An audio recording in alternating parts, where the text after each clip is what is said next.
Hello everyone, नमस्कार, स्वागत, अभिनंदन आप सभी का आपके अपने YouTube channel RP number 1 study channel पर। सभी को गुड इवनिंग मेरे प्यारे दोस्तों, सभी को गुड इवनिंग। 7 बज चुके हैं, हमारी शिक्षण अभिरुचि की क्लास स्टार्ट हो चुकी है। तो जल्दी से मेरे साथ में जुड़ जाएं मेरे प्यारे दोस्तों, ताकि हम क्लास को स्टार्ट कर सकें।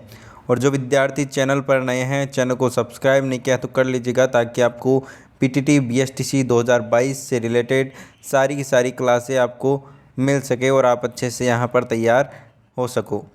तो मेरे प्यारे दोस्तों, जल्दी से एक बार से क्लास को शेयर कर दीजिए अपने मित्रों के साथ में, अपने दोस्तों के साथ में, ताकि सभी भाई बहन जो कि जुड़ सके और क्लास का पूरा पूरा फ़ायदा उठा सके। तो चलिए क्लास को स्टार्ट करते हैं बिना किसी देरी के। आपको बता दें, सारी की सारी क्लासें आपकी 6 बजे शाम को रीजनिंग की क्लास लगती है, 7 बजे शिक्षण अभिरुचि, जीके महा मॉडल पेपर आपका 8 बजे और 9 बजे आपका हिंदी का मॉडल पेपर होता है। तो ये सारी की सारी यदि आप क्लासें ले रहे हैं तो आपको काफ़ी फ़ायदा मिलने वाला है और इसका पूरा पूरा फ़ायदा आप उठाते रहें। तो चलिए फर्स्ट क्वेश्चन की ओर चलते हैं। आज के हमारे शिक्षण अभिरुचि के क्वेश्चन सोल्व करते समय आपको एक शिक्षक बनकर ही आंसर देना है, ठीक है ना। पहला क्वेश्चन आपके सामने आ चुका है। समझदार छात्र कैसे होते हैं, क्या होता है उनमें? परिस्थितियों का सामना करते हैं, अपने आप को परिस्थितियों के अनुकूल ढाल लेते हैं, या फिर परिस्थितियों को महत्व नहीं देते, परिस्थितियों को अपने अनुकूल बनाने की कोशिश करते हैं। बताइएगा दोस्तों, समझदार छात्र, बिल्कुल समझदार छात्र कैसे होते हैं मेरे पास, तो आंसर दीजिएगा। बिल्कुल अपने आप को परिस्थिति के अनुकूल ढाल लेते हैं। ऑप्शन नंबर बी बिल्कुल करेक्ट आंसर आपका यहाँ पर हो जाएगा। जिन्होंने ऑप्शन नंबर बी दिया है बिल्कुल करेक्ट आंसर मेरे प्यारे दोस्तों।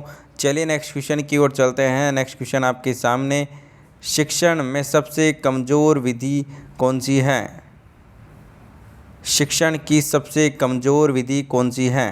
संवाद विधि, दृश्य श्रव्य विधि, प्रोजेक्ट विधि, या फिर पाठ्य पुस्तक विधि? करेक्ट आंसर फरमाइएगा मेरे प्यारे दोस्तों। करेक्ट आंसर आपका यहाँ पर क्या हो जाएगा? करेक्ट आंसर की बात करें, ऑप्शन नंबर डी पाठ्य पुस्तक विधि बिल्कुल करेक्ट आंसर हो जाएगा। आगे चलते हैं अगले क्वेश्चन की ओर। अगला क्वेश्चन आपके सामने, किसके व्यवहार का छात्रों पर अधिक प्रभाव पड़ता है? प्रधानाध्यापक के, ट्यूटर के, अध्यापक के, या फिर राजनेता के? आंसर फरमाइएगा मेरे प्यारे दोस्तों। आंसर आपका यहाँ पर क्या हो जाएगा? सभी को कमेंट करना है मेरे प्यारे दोस्तों। चलिए, बिल्कुल ऑप्शन नंबर जिनका सी आ रहा है बिल्कुल करेक्ट आंसर है, अध्यापक के। क्योंकि मेरे प्यारे दोस्तों, जैसा व्यवहार अध्यापक करेगा तो उस पर छात्र का बिल्कुल प्रभाव पड़ेगा, क्योंकि सबसे ज़्यादा है जो कि छात्र अध्यापक से ही सीखता है, ठीक है ना। क्योंकि वही है जो कि अध्यापक के निर्देशों का पालन करता है, और जैसा अध्यापक करेगा वैसा ही छात्र करेगा। तो व्यवहार बिल्कुल प्रभावित करेगा छात्र को। आगे चलते हैं अगले क्वेश्चन की ओर। अगला क्वेश्चन आपके सामने, किस विधि से छात्र सबसे अधिक और अच्छी तरह से सीखता है? देखकर, स्वयं करके, सुनकर, या फिर पढ़कर? सबसे अधिक अच्छी और तरीके से कैसे सीखता है बताइएगा दोस्तों। देखकर, स्वयं करके, सुनकर, या फिर पढ़कर? आंसर फरमाइएगा मेरे प्यारे दोस्तों। आंसर आपका यहाँ पर क्या हो जाएगा? बिल्कुल बहुत ही शानदार मेरे प्यारे दोस्तों, ऑप्शन नंबर बी जिन्होंने दिया है, स्वयं करके। जब हम कोई भी काम खुद करते हैं तो उसके प्रति हमारी शंका है जो कि दूर हो जाती है, ठीक है ना। तो खुद करके ज़्यादा सीखते हैं, ठीक है ना। कोई भी हो खुद करता है तो ज़्यादा सीखता है। आई बात समझ में?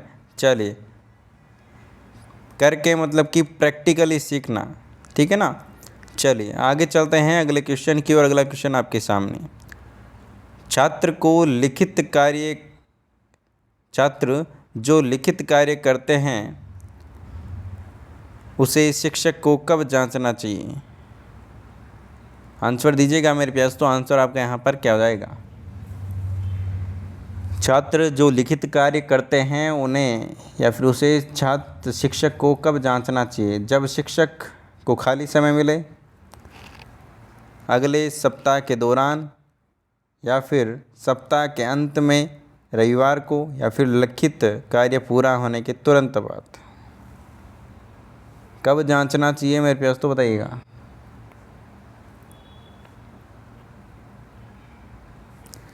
करेक्ट आंसर फरमाइएगा। करेक्ट आंसर आपका यहाँ पर क्या हो जाएगा? बिल्कुल ऑप्शन नंबर डी जिन्होंने दिया है बिल्कुल करेक्ट आंसर है। जब लिखित कार्य पूरा हो जाए उसके तुरंत बाद इसकी कॉपी जांच होनी चाहिए। आई बात समझ में?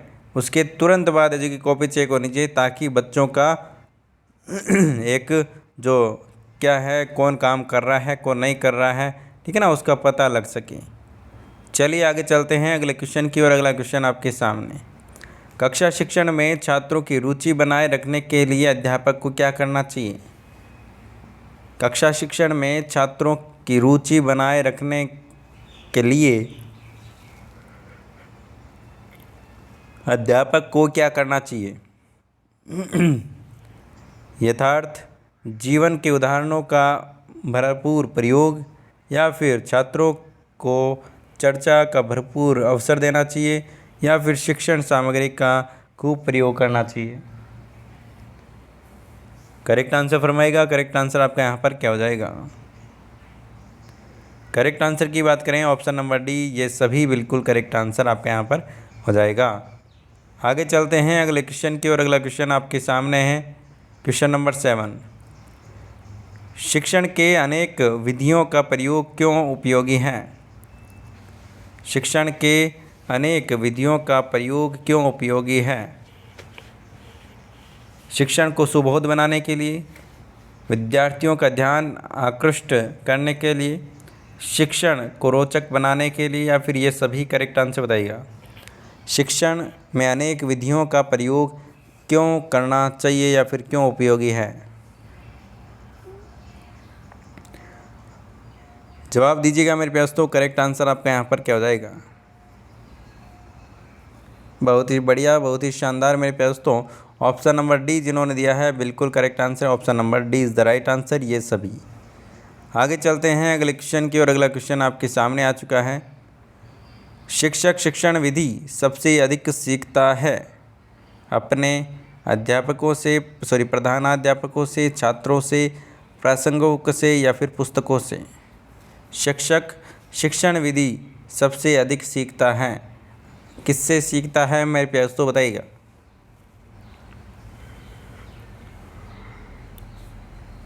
शिक्षण विधि मतलब मेरे प्यार तो पढ़ाने का तरीका, ठीक है ना, पढ़ाने का तरीका पढ़ाने का तरीका, ठीक है। पढ़ाने का तरीका एक शिक्षक छात्रों से ही सीखता है। बच्चों की जो नीड है, बच्चों की ज़रूरत है, उसके अनुसार वो पढ़ाने की कोशिश करता है कि बच्चों को क्या समझ में नहीं आ रहा है और कैसे समझाया जाए इसको, ठीक है ना। तो ये चीज़ें होती हैं वो छात्रों से सीखता है, ऑप्शन नंबर बी। चलिए आगे चलते हैं अगले क्वेश्चन की ओर। अगला क्वेश्चन आपके सामने, शिक्षक का मूल कार्य है। शिक्षक का मूल कार्य है छात्रों को पढ़ने के लिए प्रेरित करना, छात्रों को उनकी गलतियां बताना, अध्ययन के लिए अनुकूल वातावरण तैयार करना, या फिर छात्रों के स्वाध्याय में सहायता करना। बिल्कुल, देखिए ये काम तो होते ही है, लेकिन इम्पोर्टेंट कौन सा काम है वो बताइए आप यहाँ पर। करेक्ट आंसर सबसे ज़्यादा ज़रूरी कौन सा है वो बताइएगा। मूल कार्य, ठीक है ना। तो मूल कार्य है अध्यापक के लिए अध्ययन के लिए अनुकूल वातावरण तैयार करना, ठीक है ना। ये इम्पोर्टेंट चीज़ है। अनुकूल वातावरण तैयार हो गया तो बिल्कुल बच्चा पढ़ने में रुचि लेगा। आगे चलते हैं अगले क्वेश्चन की ओर। अगला क्वेश्चन आपके सामने, अभिप्रेरण एक भौतिक अवस्था है, सहज अवस्था है, नैसर्गिक अवस्था है, या फिर मनोवैज्ञानिक अवस्था है? अभिप्रेरण एक क्या है?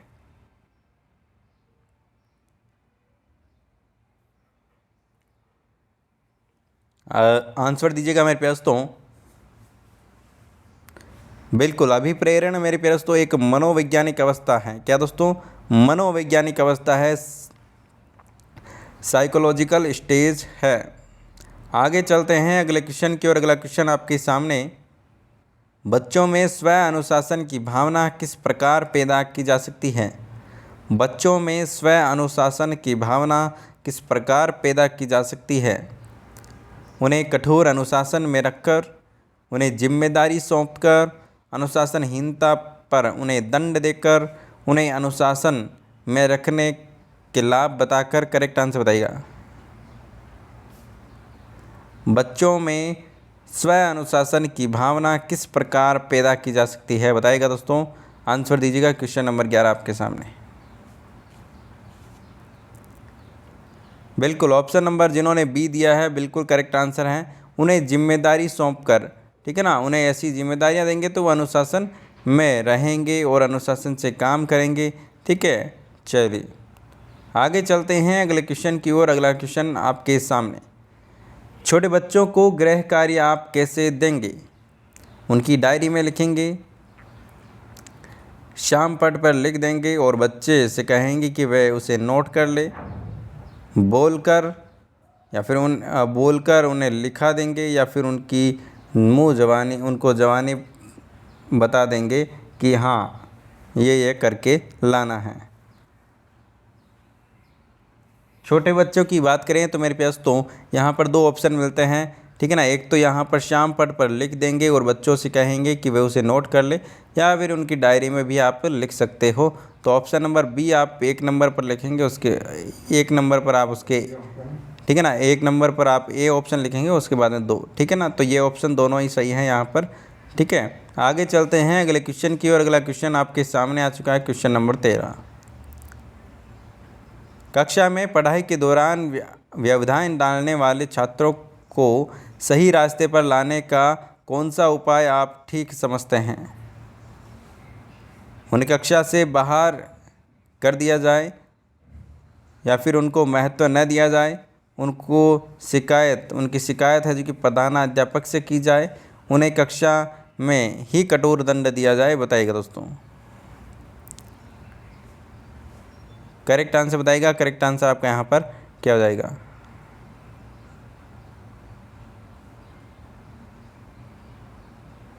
यदि कोई व्यवधान डालता है बच्चा तो आप क्या करेंगे? बताइएगा दोस्तों।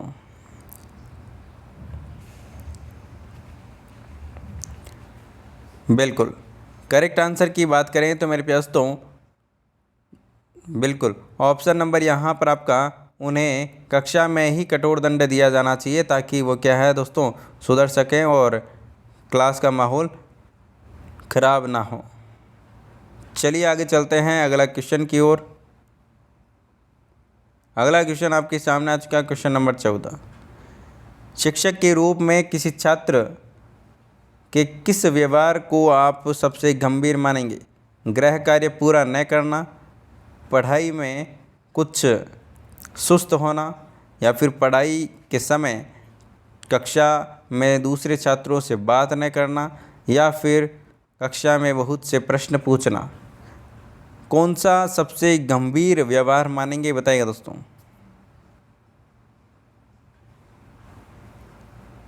ऑप्शन नंबर सी, पढ़ाई के समय कक्षा में दूसरे छात्रों से बात न करना आपका करेक्ट आंसर हो जाएगा, ऑप्शन नंबर सी। चलिए आगे चलते हैं अगले क्वेश्चन की ओर। अगला क्वेश्चन आपके सामने, क्वेश्चन नंबर 15। मान लीजिए कि कोई व्यक्ति आपके दृष्टिकोण में सहमत नहीं होता, तो ऐसी हालत में आप क्या करेंगे? उसके सामने अपने दृष्टिकोण का औचित्य प्रस्तुत करेंगे, उसके साथ रूखा व्यवहार करेंगे, उसे अपना विरोधी मान लेंगे, या फिर उस व्यक्ति से बात करना पसंद नहीं करेंगे? करेक्ट आंसर बताइएगा मेरे पास तो। करेक्ट आंसर आपका यहाँ पर क्या हो जाएगा? करेक्ट आंसर की बात करें, ऑप्शन नंबर ए, उनके या फिर उसके सामने अपने दृष्टिकोण का औचित्य प्रस्तुत करेंगे। आगे चलते हैं अगले क्वेश्चन की ओर। अगला क्वेश्चन आपके सामने मेरे पास तो आंसर दीजिएगा। कक्षा शिक्षण के दौरान छात्र प्रश्न पूछते और प्रश्नों का उत्तर देते हैं। इस विधि से अध्यापक को पता लगता है कि छात्र पाठ को कितना समझ रहे हैं। छात्रों में आत्मविश्वास पैदा होता है। छात्रों को अपनी बात ठीक ढंग से पूछने का प्रशिक्षण मिलता है। या फिर ये सभी करेक्ट आंसर बताइएगा।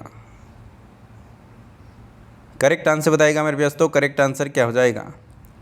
बिल्कुल ऑप्शन नंबर जिन्होंने डी दिया है बिल्कुल करेक्ट आंसर है। Option number D is the right answer. चलिए नेक्स्ट क्वेश्चन की ओर चलते हैं।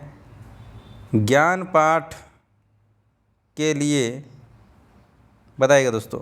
ज्ञान पाठ के लिए ग्लोबल योजना प्रयोग में लाई जाती है। हार्वर्ड की 5 चरण वाली प्रणाली का प्रयोग किया जाता है। गैर योजना प्रयोग में लाई जाती है। या फिर इनमें से कोई नहीं करेक्ट आंसर बताएगा। ज्ञान पाठ के लिए मेरे पास तो हार्वर्ड की 5 चरण वाली प्रणाली का प्रयोग किया जाता है। आगे चलते हैं अगले क्वेश्चन की। और अगला क्वेश्चन आपके सामने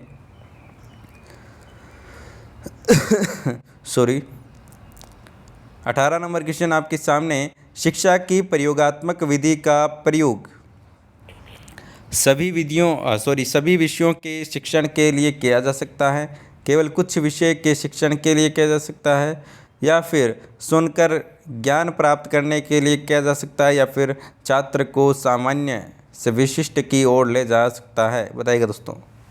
शिक्षा की प्रयोगात्मक विधि का प्रयोग, चलिए ऑप्शन नंबर ए सभी विषयों के शिक्षण के लिए किया जा सकता है। ऑप्शन नंबर ए बिल्कुल करेक्ट आंसर हो जाएगा। चलिए नेक्स्ट क्वेश्चन की ओर चलते हैं। नेक्स्ट क्वेश्चन आपके सामने। बुनियादी शिक्षा का आधार मनोवैज्ञानिक है क्योंकि इसमें पाठ्य विषयों की अपेक्षा छात्र को प्रधानता दी जाती है, या फिर इसमें शिक्षा का आधार आर्थिक है, या फिर ज्ञानेंद्रियों की शिक्षा दी जाती है, या फिर हस्तशिल्प को प्रधानता दी जाती है। करेक्ट आंसर बताइएगा मेरे पास। तो करेक्ट आंसर आपका यहाँ पर क्या हो जाएगा? बिल्कुल ऑप्शन नंबर ए बिल्कुल करेक्ट आंसर आपका यहाँ पर हो जाएगा। इसमें पाठ्य विषयों की अपेक्षा छात्र को प्रधानता दी जाती है। आगे चलते हैं अगले क्वेश्चन की। और अगला क्वेश्चन आपके सामने आंसर दीजिएगा। शिक्षण की ह्यूरिस्टिक विधि का प्रवर्तक कौन था? Herbert Spencer, John Adams, pro Armstrong, या फिर मुनरो। करेक्ट आंसर बताइएगा। करेक्ट आंसर की बात करें option number C pro Armstrong बिल्कुल करेक्ट आंसर हो जाएगा। तो मेरे प्यारे दोस्तों आज की क्लास आपको कैसी लगी, कितने क्वेश्चन आपके सही हुए, कमेंट करके आप जरूर बताइएगा। और साथ ही साथ मेरे प्यारे दोस्तों फॉर डेली क्लासेज चैनल को सब्सक्राइब करें, वीडियो को लाइक करें, शेयर तो अपने दोस्तों के साथ में करना ही है ताकि सभी विद्यार्थियों तक क्लास पहुंच सके। और एक प्यारा सा कमेंट करना है। कोई भी दिक्कत हो तो कमेंट बॉक्स में कमेंट कर सकते हो। इंस्टाग्राम और टेलीग्राम पर आप जरूर जुड़ जाएं। लिंक आपको सारी की सारी डिस्क्रिप्शन में मिल जाएगी, ताकि वहाँ से आपको जो भी लाभ मिलता है वो आपको फ्री में मिल सके मेरे प्यारे दोस्तों। और फ्री का लाभ कभी भी छोड़ना नहीं चाहिए ना। तो मेरे प्यारे दोस्तों आप जरूर ज्वाइन करें टेलीग्राम और इंस्टाग्राम। और मिलते हैं नेक्स्ट क्लास में, तब तक के लिए बाय बाय। जय हिंद, जय भारत, धन्यवाद मेरे प्यारे दोस्तों। इसी प्रकार से अपना प्यार और सपोर्ट बनाए रखिएगा दोस्तों। धन्यवाद।